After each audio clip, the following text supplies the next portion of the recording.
nós vamos dizer ao pastor Adriano que ele é bem-vindo em nome de Jesus e volte sempre. Nós amamos você e Jesus também. Amamos a teu servo, teu ungido que está em tuas mãos. Te pedimos que por tua bondade, tua misericórdia, tu use e que os nossos corações estejam abertos e nosso entendimento pronto, Senhor, para receber as tuas orientações. Oramos em nome de Jesus. Pastor Adriano, por favor.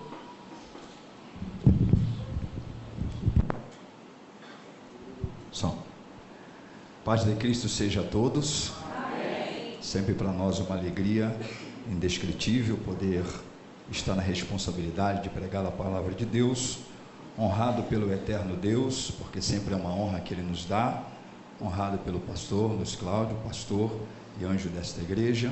Também estou honrado por estar acompanhado pelo nosso querido irmão Rivaldo, nossa ovelha ali, veio conosco, honrado também pela presença do nosso amigo do coração, pastor Fábio Lima, irmã Renata e família, honrado também porque aqui está conosco também a nossa missionária lá da nossa convenção, nossa irmã Sueli, juntamente com a família. Deus abençoe, e nós louvamos a Deus por esse privilégio do dia chamado hoje. Ela é membro, não é, na igreja ali em Comendador Soares, o pastor Luiz Fernando Máximo Silvério, que é o nosso vice-presidente lá da nossa convenção. Ficamos felizes por esse privilégio. Aproveitando que você está de pé e sobre os pés, Neemias capítulo 6 e verso 3.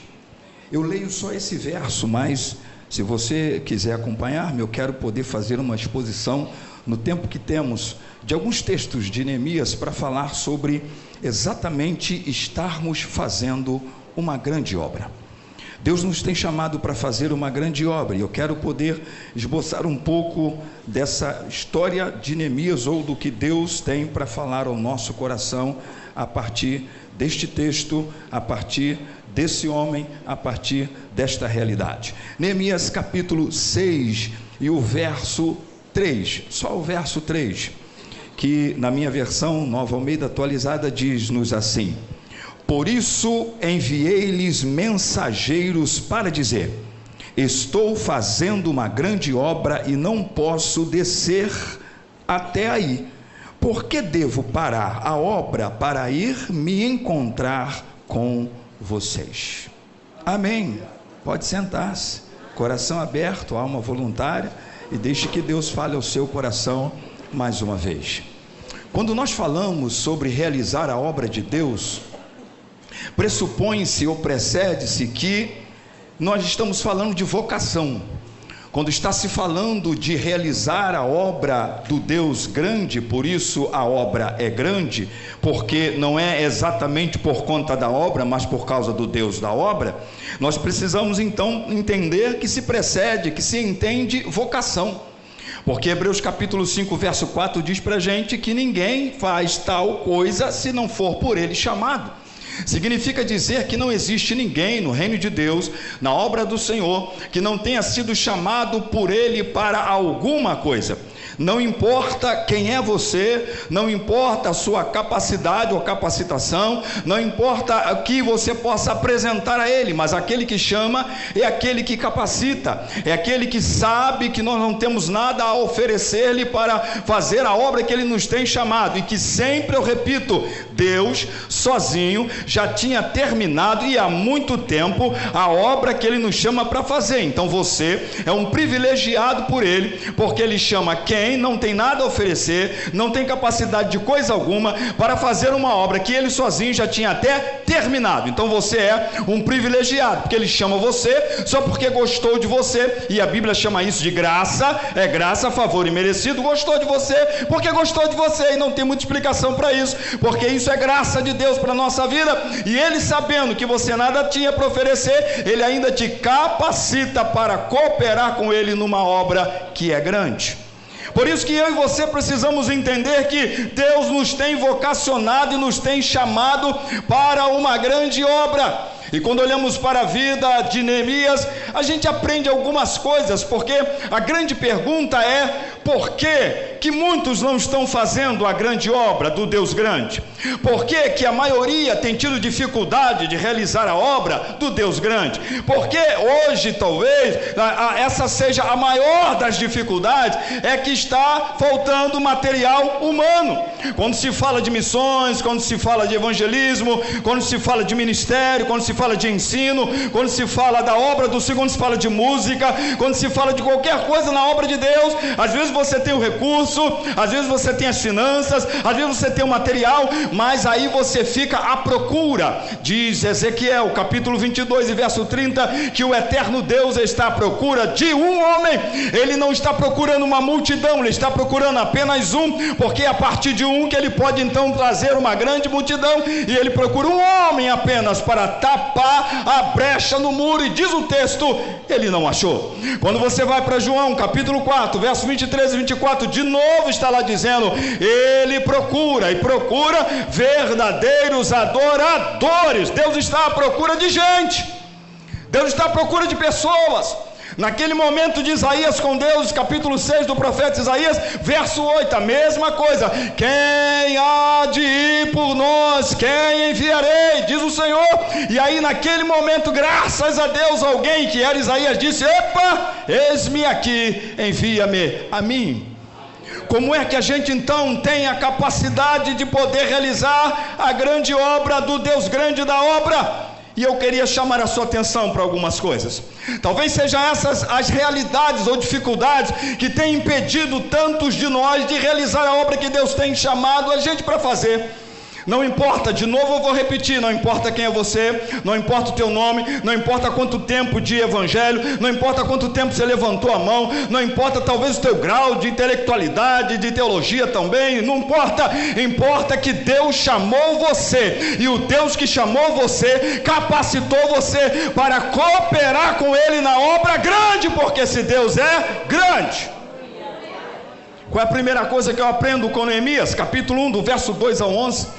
Eu preciso entender que se eu fui chamado para fazer uma grande obra, eu não posso negligenciar quem eu sou e o que eu sou capaz de fazer. Repito, eu não posso negligenciar quem eu sou e o que eu sou capaz de fazer, porque esse texto do capítulo 1, verso 2 até o 11, vai nos registrar que Ananias está lá, é o copeiro do rei, e de repente chega um sujeito chamado, Neemias está lá, copeiro do rei, chega alguém chamado Ananias, e ele pergunta: como está lá Jerusalém? Como estão as coisas? E aí Ananias diz: bom, o templo está de pé, mas os muros ainda estão em ruínas, ainda estamos em opróbrio, ainda estamos em vergonha. E aí diz o texto que ele começa a orar, e são 4 meses orando, porque o verso 2 do capítulo 1 fala qual é o mês de Quisleu, e depois do capítulo 2, verso 1 vai falar que é o mês de Nisan, quando de fato ele tem a oportunidade de ir lá e fazer o que precisava ser feito. Mas ele em 4 meses está orando, em 4 meses ele está preparando, em 4 meses ele está dizendo: Deus, abre as portas. Ei, nunca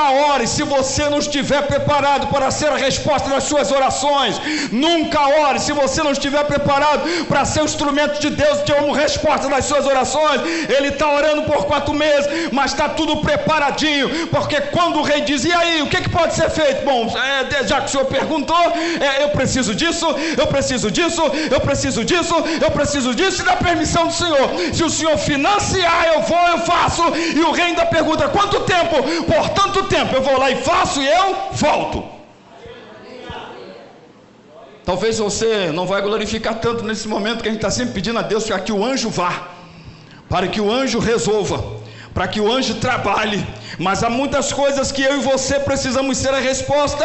Então não negligencie quem você é, não negligencie o que você é capaz de fazer.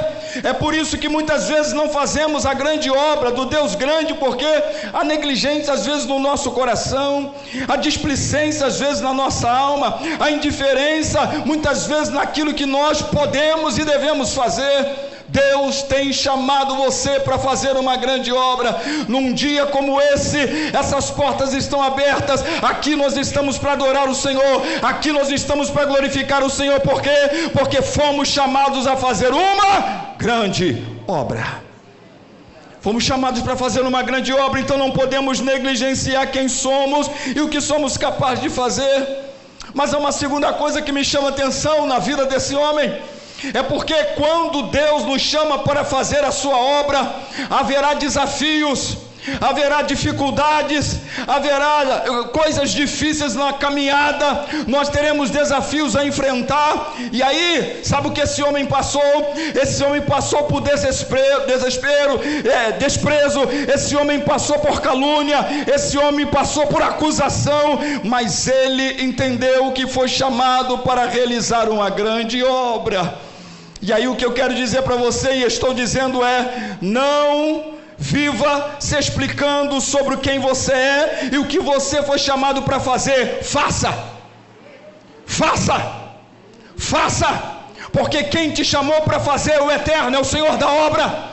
Você e eu temos responsabilidade, sim. Você e eu temos compromisso, sim. Você e eu temos verdade, sim, a ser feita na obra de Deus. Mas eu e você vamos encontrar gente que vai olhar você assim, tipo, de cima para baixo, como: quem é você? Você vai encontrar gente que vai desafiar você. Você vai encontrar gente que talvez possa caluniar você. Você vai encontrar gente que talvez não vá acreditar em você, porque no capítulo 4, do verso 1 a 6, junta uma turma lá, Sambalá, Tobias, Gerson, aquela turma, e diz assim: não dou 2 dias, eu não dou nem 3, eu não dou nem uma semana, 25 anos desse ministério, não vai nem começar, não vai nem um ano, tá, pastor? É só para não te ajudar, não vai para frente não. Você talvez possa enfrentar isso, você talvez também possa enfrentar a calúnia. E o capítulo 6, que é esse que nós lemos, verso 3, lá no verso 8 tem alguém que vem com calúnia, vem até com uma falsa revelação para dizer que Deus também não estaria com ele e queria acusar diante do rei. Mas ele diz assim: o que vocês estão falando não é verdade. E ele diz assim: não dá para parar, não dá para eu me distrair, não dá para eu voltar, não dá para eu retroceder. Então não tenho que explicar. O que eu sou diz quem eu sou, o que eu faço diz quem eu sou, o que eu realizo diz quem eu sou. Então você e eu precisamos entender que a vida na presença de Deus já é uma autoexplicação de quem somos. A nossa vida e dedicação diante de Deus já é uma autoexplicação de quem é a gente, de que caráter é o nosso, só de você estar fazendo a vontade de Deus. Porque isso paralisa a gente, isso muitas vezes desestabiliza a gente, porque a gente fica tentando ir lá dar uma satisfação aqui, aí daqui a pouco a gente vai para o outro lado para dar uma satisfação lá, aí depois a gente vai para o outro lado para explicar para lá, aí daqui a pouco a gente vai para o outro lado para explicar para lá, e aí a gente para de fazer o que Deus nos chamou para fazer. Seja responsável, sim, seja compromissado, sim, seja dedicado, sim, mas você, sendo quem Deus te chamou para ser, já se autoexplica. Jesus foi caluniado, Jesus também foi desprezado, Jesus muitas vezes alguém também por ele, em relação a ele, falou alguma coisa que não era verdade, mas Jesus não parou de curar, não parou de libertar, não parou de ensinar e não parou de fazer a vontade do Pai. Deus chamou você, você crê nisso? Deus chamou você. Não para não, prossiga. Há respostas que não precisam ser dadas, elas já se respondem. E aí, quando certa feita 2 dos discípulos de João Batista foi até Jesus, até a mando dele, para perguntar se ele era o Messias, Jesus não fez explicação. Jesus disse assim: diga para ele lá que os mortos estão ressuscitando, diga para ele lá que os cegos estão enxergando, diga para ele lá que os enfermos estão sendo curados, diga para ele lá que os perdidos estão sendo curados. Só diz isso é que eu estou fazendo, e o que eu estou fazendo já vai dizer para ele quem eu sou. Aleluia! É isso, irmãos, que a gente precisa prestar atenção para fazer uma grande obra. Terceira coisa que me chama a atenção, esse capítulo que a gente acabou de ler, capítulo 6, do verso 2 ao 4 pelo menos. Para eu fazer uma grande obra, não perca tempo com distrações. Presta atenção nisso, porque isso aqui eu quero que fique muito bem gravado na sua mente. Não perca tempo com distrações, desperdício e despropósito. Não perca tempo, não perca, não se prenda com essas distrações, desperdícios e despropósitos. Porque é isso que Neemias está dizendo. Eu não posso parar, eu não posso descer desse muro, eu não posso largar a mão dessa obra para ir ter com vocês, porque se eu vou ter com vocês, eu deixo de fazer o que fui chamado para fazer. Muitas vezes o inimigo da nossa alma não vem com os canhões infernais para nos atacar. Ele só vem e diz assim: vamos ali tomar um cafezinho rapidinho? Porque está aqui no texto, chamou para um lanche. Vamos ali para um lanche rapidinho? Vamos bater um papo? Vamos conversar? Ele está distraindo, e eu e você precisamos tomar cuidado com isso. Por isso que Efésios capítulo 5, verso 16, uma das versões diz assim: aproveitando bem cada oportunidade, porque os dias são maus. E nesses últimos tempos, finais dos tempos, o que o reino das trevas tem tentado fazer é a gente desperdiçar tempo. Tempo que poderia ser para a palavra, tempo que poderia ser para a oração, tempo que poderia ser para a dedicação a Deus, tempo que poderia ser para a família, tempo para tanta coisa importante na história, a gente está desperdiçando. E eu e você precisamos prestar atenção nisso, porque desperdício é de tempo e muitas vezes de energia. Jesus ensinou isso. E uma das coisas, pastor Luiz, que eu aprendi lá no exercício do ministério pastoral, às vezes você está lá dizendo para o Ambrósio, eu sempre falo Ambrósio, que acho que em toda igreja que não tem Ambrósio, não sei se tem Ambrósio aqui, aí tem um Ambrósio, aí você diz: Ambrósio, vamos, Ambrósio, hoje não. Aí você: Ambrósio, vamos, Ambrósio, hoje também não. Vamos, Ambrósio, hoje também não. Aí você fica lá com muitos outros Ambrósios que já teriam ido há muito tempo, e você está lá perdendo seu tempo com o Ambrósio que não quer ir. Aí quando alguém diz assim: Jesus, eu vou te seguir, Lucas capítulo 9, Senhor, mas eu posso sepultar o papai primeiro? Senhor, eu posso resolver alguma coisa lá atrás primeiro? Jesus disse assim: deixe que os mortos sepultem os seus mortos, mas você, se quer vir, vem e segue-me. E Jesus já foi indo. Vem e segue-me. Jesus não ficou parado, não. Jesus já estava indo. Ou seja, eu e você não podemos ser desses que se desperdiçam no tempo e na energia. Jesus ensinou isso, não desperdiçar tempo e energia, mas ao mesmo tempo ele está falando de distração. Distração quando você perde o foco, distração é quando você perde o alvo, distração é quando você não sabe qual é o objetivo, para onde está indo. Lembra de Paulo? Paulo vai dizer isso para a gente. Isso está lá em Filipenses, capítulo 4, verso 13 e 14. Esquecendo-me das coisas que para trás ficam, prossigo para o alvo, para o prêmio da soberana vocação de Deus que está em Cristo Jesus. Isso significa dizer: eu não estou distraído, eu sei qual é o meu alvo, eu sei qual é o meu foco, eu sei qual é o meu objetivo, eu sei para onde eu estou indo, eu sei qual é a direção, eu sei qual é o alvo do meu caminho. E aí, se a gente não se distrair no caminho, a gente consegue realizar a grande obra que Deus tem chamado. Mas aqui também tem o despropósito, porque despropósito é falta de determinação. Já viu? Segunda-feira tu está num propósito, aí Deus não respondeu, aí terça-feira tu já foi para outro negócio, aí a resposta não veio, sabe, que a gente pede hoje, melhor para Deus ter falado ontem. Aí na quarta você está em outro propósito, aí quando é na quinta você está em outro negócio, quando é na sexta você está em outro negócio. Aí Deus deve estar lá de cima dizendo assim: meu filho, quando você se achar, você me avisa, porque aí eu tento te ajudar, aí eu te abençoo. Mas enquanto você estiver meio que perdido, e às vezes a gente está perdido na casa do Pai, que a gente não sabe do que a gente quer na vida, aí Deus fica assim esperando, aí a gente fica assim: Senhor, cadê a resposta? Não tem resposta, até eu, onisciente, não sei qual é a resposta, porque nem você sabe o que você quer. Pode dar um glória, irmão, nós somos pentecostal. Se você não sabe o que quer, como é que Deus pode te responder? Você precisa ter foco, você precisa ter alvo. Pastor, o alvo é a salvação da minha família. Isso aí, vamos lá, até que o Senhor dê a última palavra. Qual é o pastor? É a cura. Então vamos orar até que o Senhor dê. Enquanto Deus não der a última palavra, o foco está lá. Esse é o foco.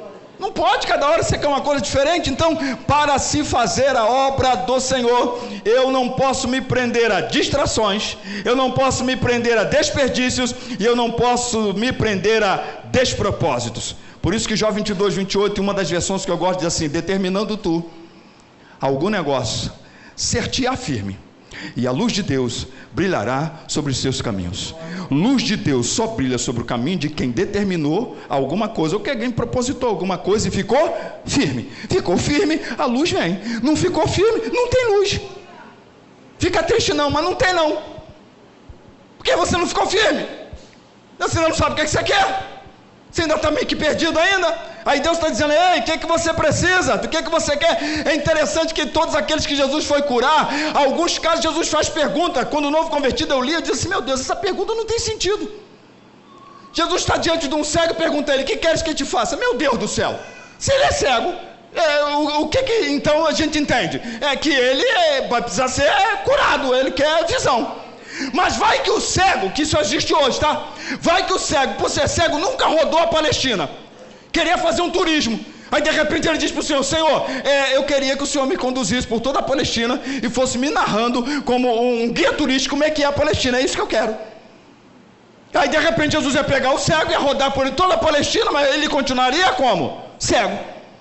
Por isso que Deus pergunta, porque Deus precisa, não é ele saber, ele precisa saber que você sabe. E você precisa saber também o que você sabe, porque ele que é onisciente já sabe. Inclusive ele até sabe o que você não sabe. E é aquilo que você precisa saber. Mas você que precisa saber o que você quer. O que quer que eu te faça? Aí você tem que dizer para ele que você quer que ele faça. Quarta coisa que me chama a atenção, para que a gente realize uma grande obra. Presta atenção, não perca as certezas, estou batendo no coração, as certezas que está aqui, das quais você nunca deve questionar.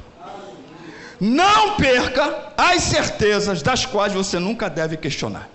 A gente faz umas perguntas assim que Deus é maravilhoso, por isso que eu creio na graça de Deus cada dia mais, porque eu fico imaginando, se eu sou Deus lá em cima, olhando, e umas perguntas de crente tipo assim: Senhor, tu estás comigo? A resposta é um anjo com taco de beisebol. E anjo com taco de beisebol é para dar uma coça no crente depois e ele responde: tu estás comigo? Não está escrito, estou convosco quando? Onde tu estás, Senhor? O texto já diz: ele está sentado num alto e sublime trono. Já está escrito. E quem é que está sentado no alto e sublime trono? O Cordeiro de Deus que foi morto antes da fundação do mundo, que também é o leão da tribo de Judá, e que na sua mão tem um livro que só ele pode abrir. Já está escrito. Agora a gente fica assim: onde tu estás? Contigo. Não perca as certezas das quais você não deve jamais duvidar. Capítulo 2, verso 8 diz assim, e eu gostei disso, que eu presto atenção em tudo no culto. Palavra do nosso pastor: a boa mão do nosso Deus está sobre mim.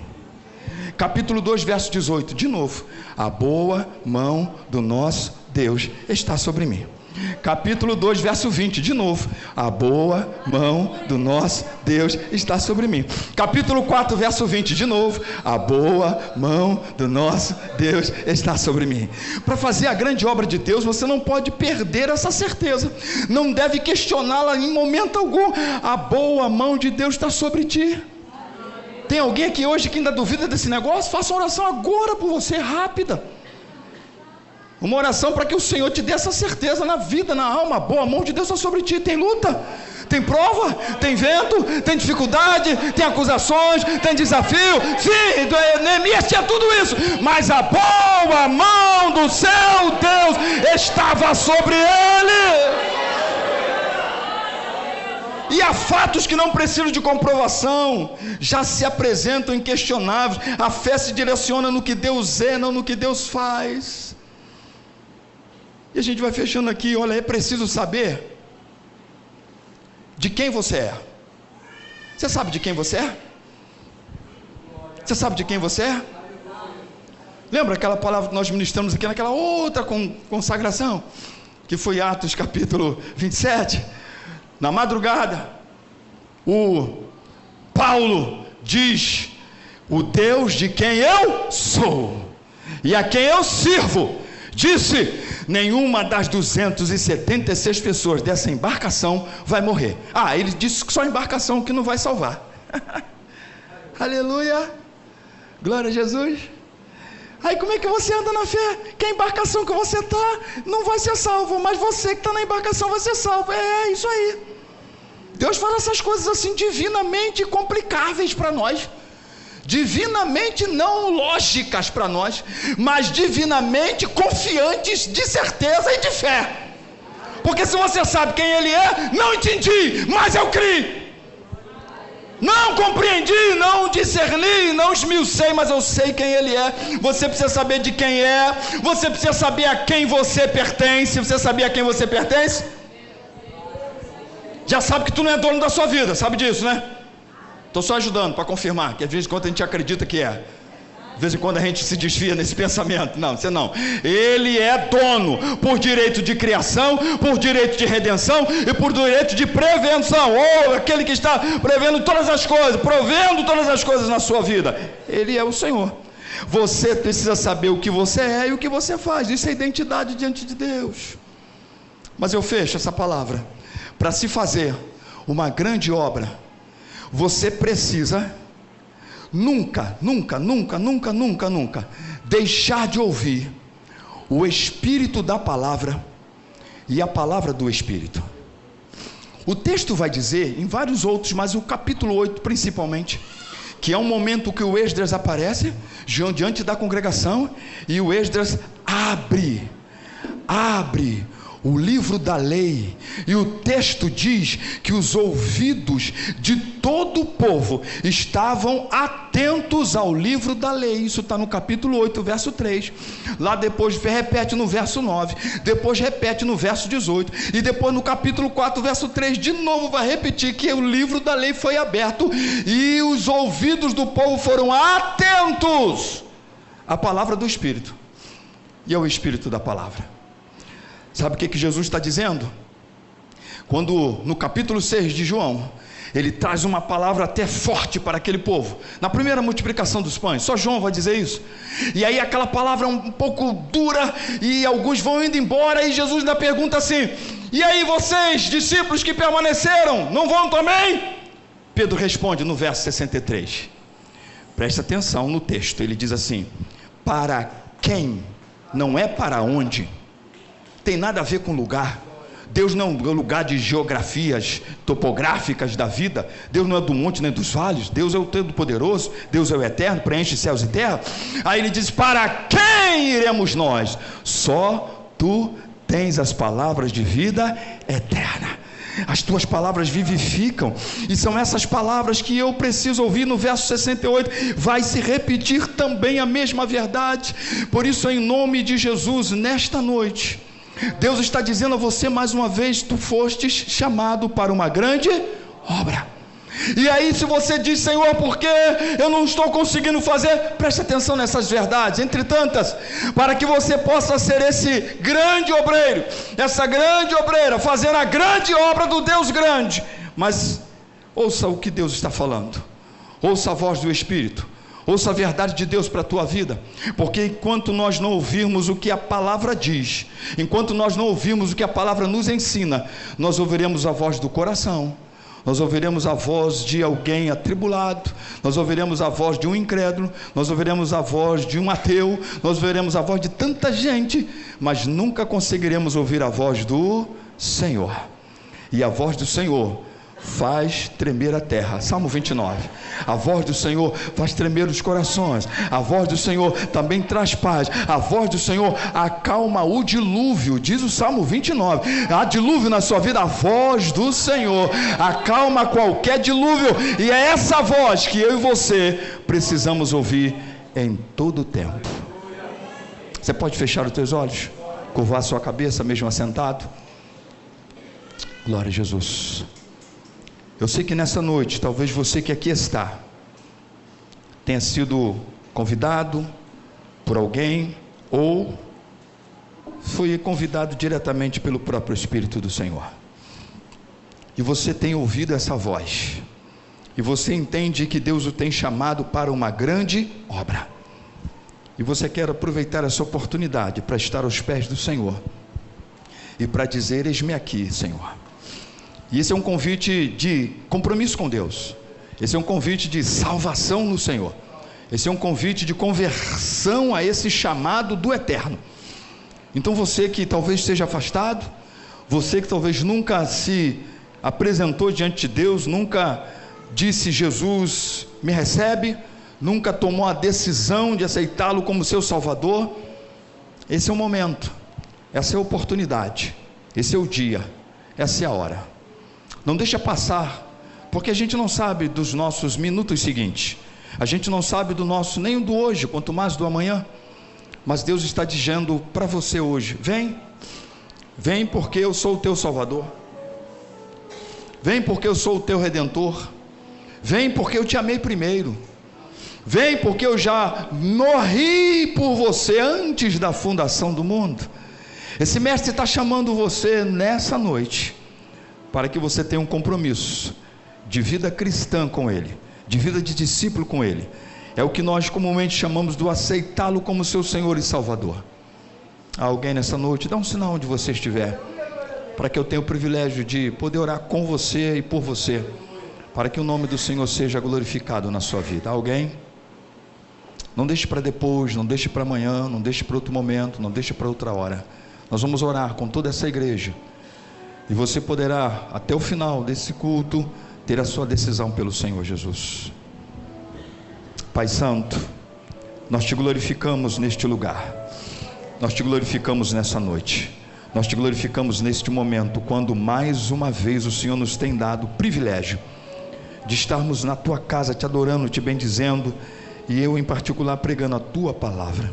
Senhor, corações que hoje foram alcançados, seja para a salvação, mas também aquele que é para edificação, para o rebuscar da fé, Senhor, para sustento espiritual. Visita nesta hora, ministra nessa hora, opere nessa hora e faça conforme o teu querer, pois é assim que oramos em nome de Jesus. Amém e amém. Pastor Luiz Cláudio.